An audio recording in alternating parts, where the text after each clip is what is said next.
अतिशय वेगाने विस्तारत असलेल्या पंढरपूर शहर हद्दीत जुना कासेगाव रस्त्यावरील संत गजानन महाराज संस्थेच्या नजीक आम्ही घेऊन आलोय श्री गजानन नगर येथे येलो झोन मध्ये ओपन प्लॉटचा सर्व सुविधांनी युक्त प्रकल्प। 1 गुंठ्यापासूनचे प्लॉट उपलब्ध, आजूबाजूस मोठ्या प्रमाणात लोकवस्ती, पाण्याची टाकी असलेल्या गजानन नगर मध्ये प्रशस्त व पक्के 20 फुटी रुंदीचे रस्ते, संपूर्ण क्षेत्राला सिमेंट प्लेट कंपाऊंड, संपूर्ण प्लॉटिंगच्या एरियात प्लांटेशन, प्लॉट डिमार्केशन व जागोजागी बसण्यासाठी बाकडे अशा अनेक सुविधांनी युक्त गजानन नगर मध्ये आजच आपल्या हक्काचा प्लॉट बुक करा। पत्ता गजानन नगर, जुना कासेगाव रस्ता, गजानन महाराज मठालगत, पंढरपूर। संपर्क 878 815 1739 848 291 9999। ताज्या घडामोडी पाहण्यासाठी आमच्या YouTube चॅनलवरील PVR म्हणजेच पंढरी वार्ता या न्यूजला सबस्क्राइब करा आणि शेजारील बेल आयकॉनवर क्लिक करा। बापू, काल मनसे प्रमुख राजसाहेब ठाकरे यांची मंगळवेढ्यामध्ये सभा झाली। न भूतो न भविष्यती अशी ती सभा होती, अशी चर्चा या मतदारसंघात सुरू झालेली आहे। राजसाहेब ठाकरे यांनी राज्यातील देशातील अनेक प्रश्नांकडे लक्ष वेधत महायुती आणि महाविकास आघाडीवरही जोरदार निशाणा साधलेला दिसून येतो आहे। या राज्यामध्ये मराठी भाषिकावर, इथल्या मूल निवासी बांधवावर होणारा अन्याय, नोकर भरती आणि इतर अनेकही मुद्द्याकडे लक्ष वेधल्याचं दिसून आलं। त्याचबरोबर मराठा आरक्षण, त्याबाबत हातभार असलेले सरकार यावरही त्यांनी जोरदार टीका केल्याचं दिसून आलेलं आहे। आज तुम्ही जनतेच्या समोर या मतदारसंघात त्यांच्या पक्षाचे उमेदवार म्हणून जात असताना काय सांगा? यामध्ये अतिशय आनंदाची गोष्ट म्हणजे काल भर उन्हात दुपारी 1 वाजता सभा असताना देखील हजारोच्या संख्येनं या मतदारसंघातील माता भगिनी असतील, वडीलधारी मंडळी असतील, तरुण मित्र असतील, महाराष्ट्र नवनिर्माण सेनेचे अध्यक्ष राजसाहेब ठाकरे यांचे भाषण ऐकायला आले होते। यावरूनच हे सिद्ध झालं की या मतदारसंघातील जनतेचा मनसेवर, राज ठाकरे साहेबांवर आणि माझ्या कामावर विश्वास आहे। त्यामुळे निश्चितपणे येणाऱ्या निवडणुकीत या मतदारसंघातील जनता मला भरभरून आशीर्वाद देईल याची मला खात्री आहे। दुसरा विषय, राजसाहेबांनी जे काल सांगितलं की मंगळवेढ्याला लागलेला दुष्काळ नावाचा कलंक हा कायमस्वरूपी मिटवला पाहिजे, कारण ह्याच्या अगोदर जे लोकप्रतिनिधी झाले त्या सर्वांनी मंगळवेढ्याला पाणी आणू, 35 गावाला पाणी देऊ, शेतकऱ्यांना त्या ठिकाणी सर्व शेतीमध्ये ओलिताखाली आणण्यासाठी मदत करू, अशा पद्धतीच्या घोषणा केल्या। परंतु त्या सगळ्या घोषणा हवेत विरल्या, अजून कसल्याही प्रकारचं पाणी त्या ठिकाणी आलं नाही। त्यामुळे निश्चितपणे येणाऱ्या काळात राज ठाकरे साहेबांच्या माध्यमातून मंगळवेढ्याच्या या ठिकाणी आम्ही पाणी प्रश्न सोडवणार आहे।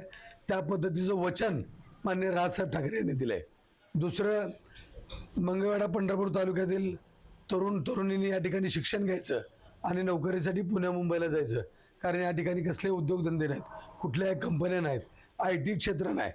त्यामध्ये देखील माननीय राजसाहेबांनी त्या ठिकाणी काल वचन दिलंय की निश्चितपणे येणाऱ्या काळामध्ये या मतदारसंघातील सर्व तरुणांना आणि तरुणींना याच ठिकाणी रोजगाराची संधी उपलब्ध करून देऊ। त्याचबरोबर राजसाहेबांनी सांगितलं, कालचं राजसाहेबांच्या सभेला महिलांचं प्रमाण प्रचंड खूप मोठ्या प्रमाणात होतं। त्यामुळे राजसाहेबांनी सांगितलं की या सगळ्या महिला माता भगिनींना घर बसल्या उद्योग व्यवसाय देण्याचं राजसाहेबांनी वचन दिलंय आणि निश्चितपणे पूर्ण होणार, कारण या देशामध्ये, या राज्यामध्ये एकमेव नेता आहे माननीय राजसाहेब ठाकरे की जो बोलतो तोच करतो। आत्तापर्यंतचा इतिहास आहे, राज ठाकरे साहेब जे बोललेले आहेत ते केलेले आहेत। त्यामुळे निश्चितपणे या मतदारसंघामध्ये राजसाहेबांच्या माध्यमातून विविध उद्योग येतील आणि या मंगळवेढा तालुक्याचा पाण्याचा प्रश्न, सिंचनाचा प्रश्न 100% मिटेल याची मला खात्री आहे। बापू, या विधानसभा मतदारसंघामध्ये राजसाहेब ठाकरे यांनी तुमची उमेदवारी अगदी ऑगस्ट महिन्यातच जाहीर केली। तुमच्या समोर मैदानामध्ये एकीकडे महायुती आहे, एकीकडे महाविकास आघाडी आहे। महाविकास आघाडीमध्ये तिढा निर्माण झाल्याचं दिसून येत आहे। त्या ठिकाणी एकीकडे पंजा, दुसरीकडे तुतारी असे 2 उमेदवार महाविकास आघाडीकडून मैदानात उतरवले गेले, तर दुसरीकडे परिचारक आणि अवताडे, विद्यमान आमदार अवताडे यांच्यावर परिचारक समर्थक मागील 2-3 वर्षात खूप मोठ्या प्रमाणात टीका करताना दिसून येत होते। त्यांना आता परिचारक समर्थन देत आहेत आणि त्यांचे समर्थकही अवताडेंच्या प्रचारात सक्रिय होणार असल्याचं म्हटलं जात असतं। नाही, यामध्ये या गोष्टीवर मी भाष्य करणार नाही। निश्चितपणे या ठिकाणी या मतदारसंघात माझं असणारं काम, जनतेशी असणारा माझा संपर्क आणि राज ठाकरे साहेबांवर जनतेचा असणारा विश्वास, या सगळ्या गोष्टी माझ्या जमेच्या आहेत। या ठिकाणच्या लोकप्रतिनिधींनी कसल्याही प्रकारचं काम केलं नाही। हा मतदारसंघ वास्तविक पाहता देशामध्ये पंढरपूरचं नाव आहे. या ठिकाणी मंगळवेढ्यामध्ये एवढे संत होऊन गेले, अजून संतभूमी संतुष्टी त्या ठिकाणी झाली नाही. मंगळवेढा शहराचा कसल्याही प्रकारचा विकास झाला नाही. मंगळवेढा तालुक्याचा कसल्याही प्रकारचा विकास झाला नाही. ग्रामीण भागामध्ये फिरत असताना कसल्याही प्रकारचे त्या ठिकाणी रस्ते नाहीत. पाण्याची पिण्याची भयानक अशी दुरावस्था झालेली आहे. पंढरपूर शहरामध्ये कसल्याही प्रकारचा विकास झाला नाही. ग्रामीण भागामध्ये विकास झाला नाही. आमदारांनी या ठिकाणी पूर्णपणे डोळेझाक केलेले आहे. त्यामुळे ही पंढरपूर मंगळवेढा मतदारसंघातील जनता अतिशय सुज्ञ आहे. त्यामुळे येणाऱ्या निवडणुकीमध्ये ही जनता 100% मला मतदान करेल याची मला खात्री आहे. भाऊबीज दौऱ्यामध्ये आमदार साहेब असं म्हणतात की पंढरपूर आणि मंगळवेढा तालुक्यामध्ये ठिकठिकाणी सभा मंडप बांधले आहेत, दफनभूमीला निधी दिला आहे, स्मशानभूमीमध्ये हाय मास्टर लावलेले आहेत. त्या बाबतीत आपली काय भूमिका असणार आहे? सगळ्यात महत्वाचं, आमदार साहेब प्रचंड खोटं बोलतात. खोटारडे आमदार म्हणून यांची खरं तर या मतदारसंघामध्ये प्रसिद्धी आहे. कारण त्यांनी सांगितलं की स्मशानभूमी दफनभूमी. पंढरपूरच्या स्मशानभूमीची दुरावस्था प्रचंड झाली होती. त्या ठिकाणचे धनविधी करणारे सर्व कट्टे तुटलेले होते. गुडघाभर खड्डे पडले होते. त्या ठिकाणी दहन करताना ज्या विटा लागतात, ज्या कट्ट्यावर दहन केलं जातं, त्या विटा देखील नव्हत्या.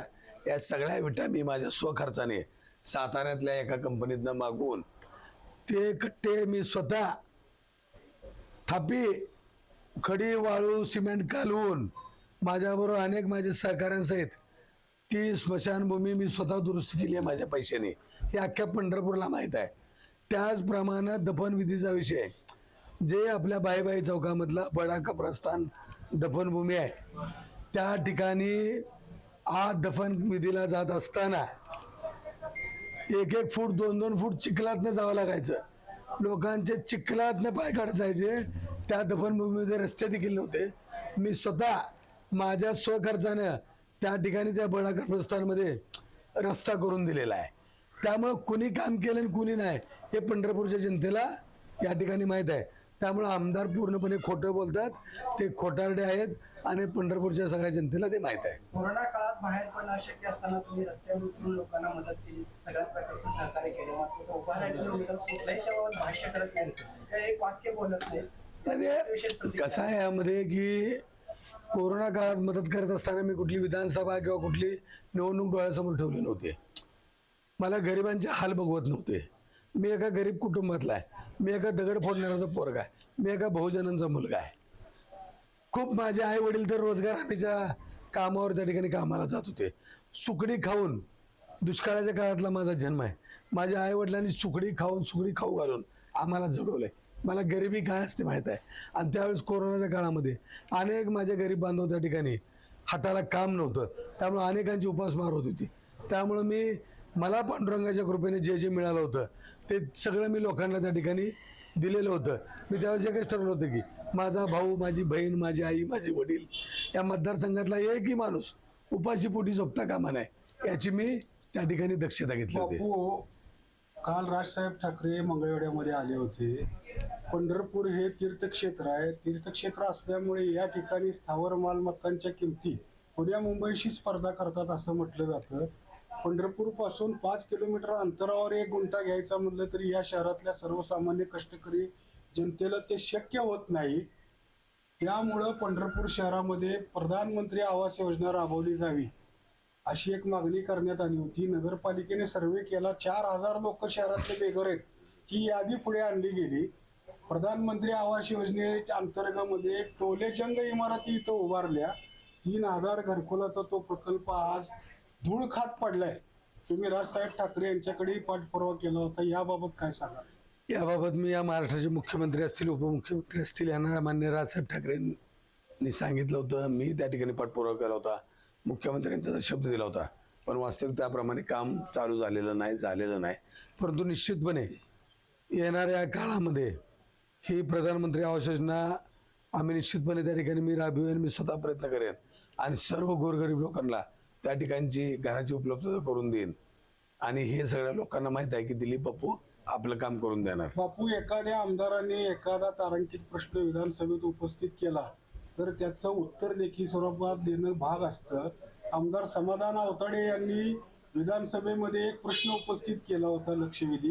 त्यामध्ये त्यांनी असं म्हटलेलं होतं की पंढरपूर शहरात शेकडो कोटी रुपये खर्च होऊन देखील या ठिकाणी विकास कामं म्हणावाशी झाली नाहीत, दर्जेदार झाली नाहीत, याची चौकशी झाली पाहिजे. तुम्ही आवताड्यांना आव्हान करणार आहे का की सरकारने, शासनाने विधिमंडळात जो प्रश्न विचारला होता त्याच्या दिलेलं उत्तर पटलावर इथं ठेवलं जावं जनतेच्या? अहो, अवताड्यांचं कसं आहे की बोलायचं एक आणि करायचं एक, आतनं एक आणि बाहेरनं एक, पोटात एक आणि ओटात एक, अशा पद्धतीचं आहे. त्यामुळं आता आपल्याला या पंढरपूरचा सर्वांगीण चौफेर विकास करायचा आहे, मंगळवेढ्याचा सर्वांगीण चौफेर विकास करायचा आहे. त्यामुळं आता माझं विजन हेच आहे की ह्या मतदारसंघाचा विकास, या मतदारसंघाचा कायापालट मी जनतेला आवाहन करतोय की भाकरी करपली तर आपली आई, आपली बहीण ताबडतोब उलटणं घालून ती भाकरी पलटी मारते. या ठिकाणी तवाच करपलाय, त्यामुळे तवाच पलटी मारायची वेळ आली आहे. त्यामुळे निश्चितपणे या मतदारसंघातील जनता या मतदारसंघात बदल घडवेल आणि माझ्या रूपानं माननीय राजसाहेब ठाकरेंना एक पंढरपूरमधून आमदार देतील याची मला खात्री आहे. तर तुमचे दौरे मंगळवेढा पंढरपूर मतदारसंघात सुरू आहेत. मतदारांचा प्रतिसाद कसा आहे? प्रचंड प्रतिसाद आहे. काल 50,000पेक्षाही जास्त लोक त्या ठिकाणी सभेला होते. प्रचंड प्रतिसाद आहे. प्रत्येक ठिकाणी स्वागत केलं जात आहे, प्रत्येक ठिकाणी उत्साह आहे. माझ्या परस्पर हजारो लोकांनी त्या ठिकाणी माझा प्रचार चालू केला आहे. हजारो लोकांनी त्या ठिकाणी आनाबाका घेतल्यात की दिलीप धोत्रेलाच मतदान करायचं आहे, त्या ठिकाणी मनसेचाच आमदार निवडून आणायचा आहे, काम करणारा माणूस निवडून द्यायचा आहे. त्यामुळे प्रचंड प्रतिसाद आहे. 100% माझा विजय आहे. बापू, या विधानसभा निवडणुकीमध्ये 18,000 नवमतदार मतदान करणार आहेत. हे युवक आहेत ज्यांना पहिल्यांदाच मतदानाचा अधिकार प्राप्त झालाय. आज या मतदारसंघामध्ये तरुणांची संख्या मोठी आहे. या राजकीय पक्ष, पार्टी यामध्ये या तरुणांना काय सल्ला द्याल तुम्ही? ही जी काही पारंपरिक वास्तविक पाहता यामध्ये तरुणांना आणि तरुणींना मी या ठिकाणी असं विनंती करतो, आवाहन करतोय की तुम्ही सगळ्या मतदारसंघाचं चित्र बघताय. माझं व्हिजन असं आहे की या ठिकाणी शिकलं पाहिजे आणि या ठिकाणी नोकरी लागली पाहिजे. त्यामुळं येणाऱ्या काळामध्ये या तरुणांसाठी, या तरुणींसाठी या ठिकाणी राजसाहेब ठाकरेंच्या माध्यमातून वेगवेगळे उद्योग व्यवसाय आणून, या ठिकाणी IT क्षेत्र आणून सर्वच्या सर्व तरुणांनी, तरुणींना या ठिकाणी मी नोकऱ्या, रोजगाराची संधी उपलब्ध करून देणार आहे. त्यामुळं माननीय राजसाहेब ठाकरे यांचं स्वप्न पूर्ण करण्यासाठी या मतदारसंघातल्या सर्व माझ्या तरुण बांधवांनी, तरुण भगिनींनी मला मतदान करावं ही मी सगळ्यांना विनंती करतोय. MIDCचं राजकारण केलं जातंय. खरं म्हटलं तर MIDC सेवा केली जाते.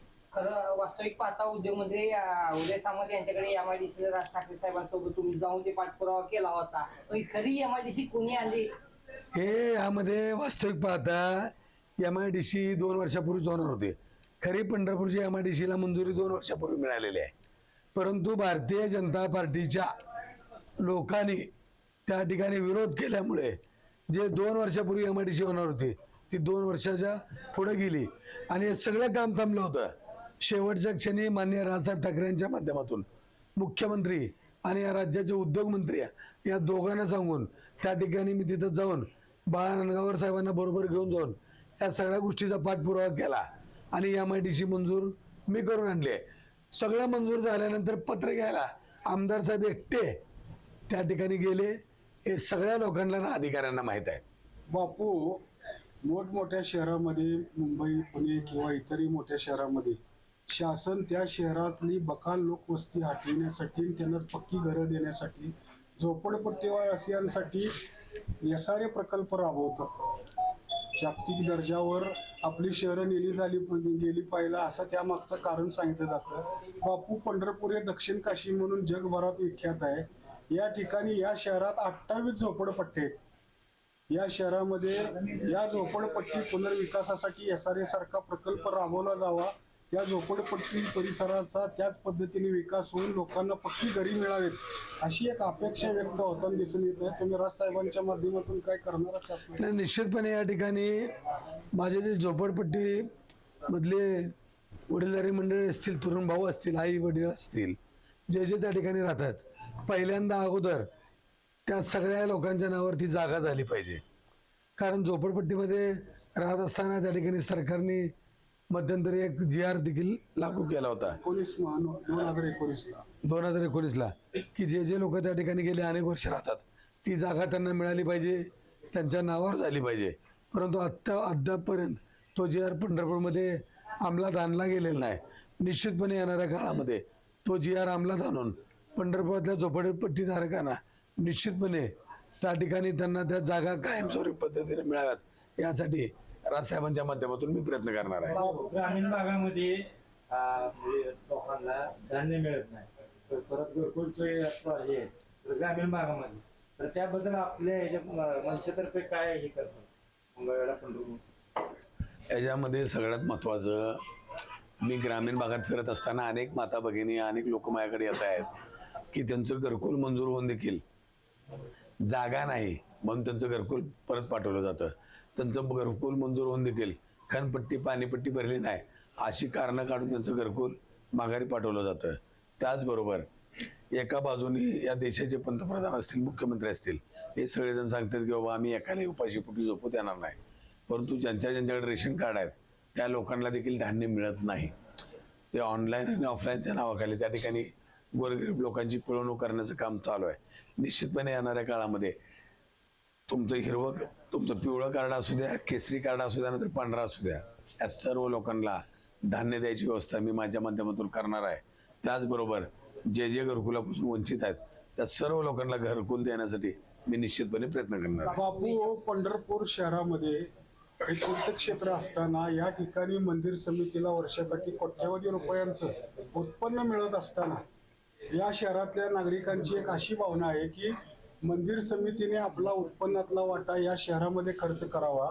त्याच्या पाठीमागं विधी व न्याय विभागाची अडचण सांगत ते आतापर्यंत टाळाटाळ करत आलेले आहेत.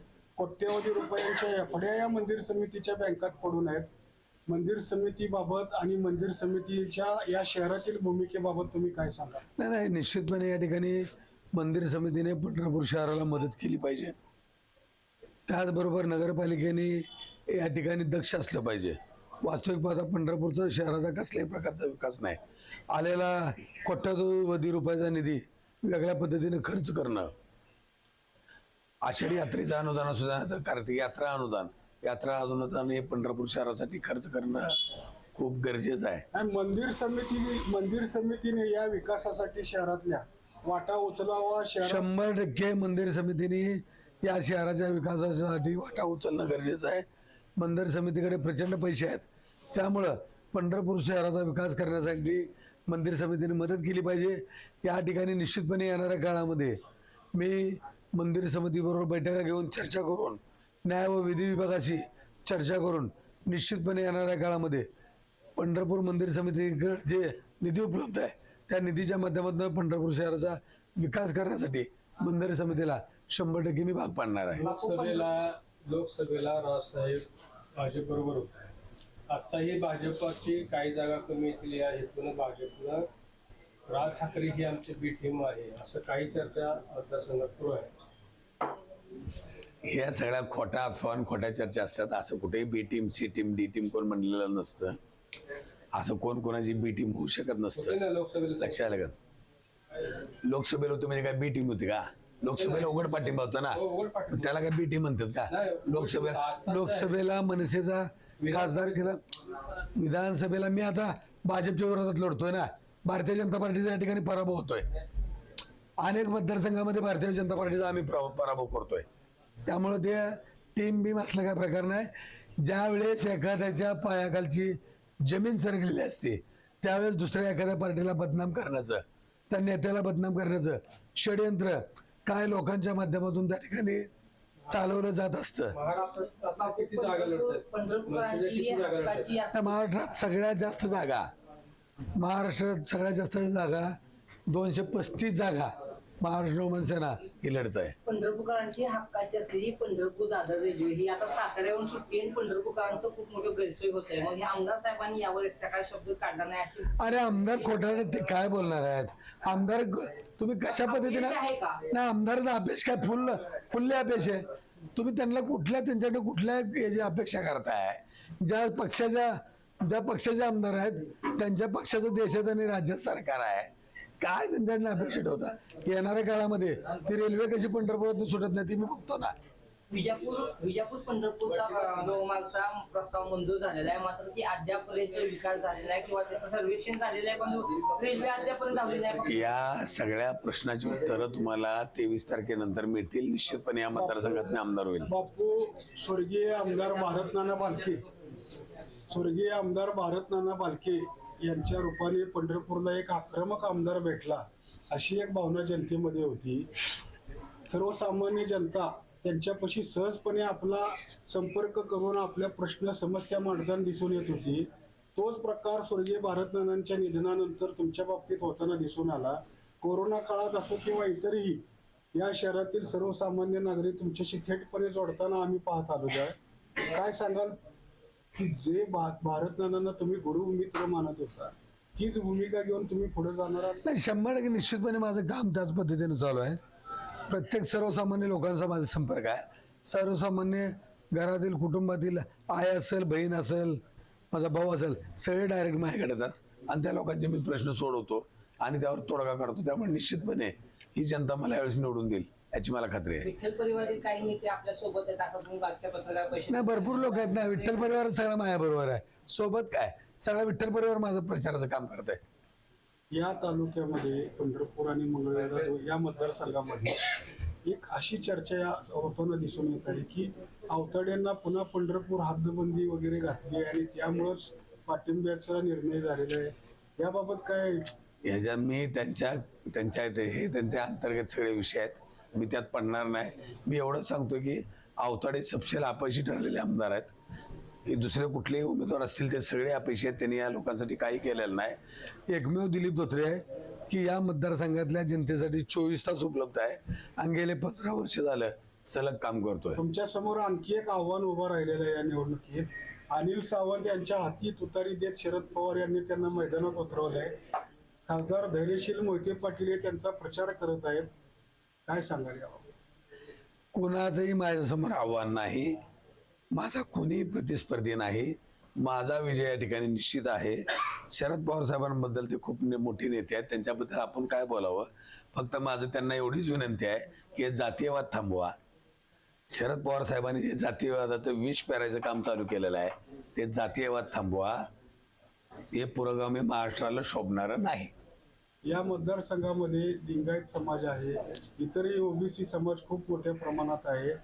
यांना सध्या हे जी काय आरक्षणाची लढाई चालू आहे, आरक्षणाच्या बाबतीत काय होईल ती होईल, पण गावगाड्यामध्ये दोन समाजामध्ये, दोन वर्गामध्ये जी काय तेढ निर्माण होण्याचं किंवा एक कलुषित वातावरण होतंय, हे दूर करण्यासाठी आमदार म्हणून काय प्रयत्न करणार? निश्चितपणे ह्या जातीभेदाच्या भिंती सगळ्या तुटल्या पाहिजेत. ज्या दऱ्या आता तयार केल्या, ज्या जातीभेदाच्या भिंती राजकारणासाठी, स्वार्थासाठी ज्या तयार केल्या जात आहेत, त्या भिंती त्या ठिकाणी दुभंगल्या पाहिजेत.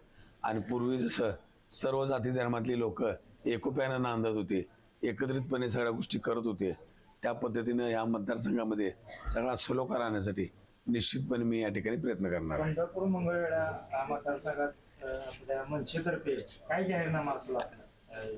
जाहीरनामा काय? बेरोजगारी संपली पाहिजे, सगळ्यांना रोजगार मिळाला पाहिजे.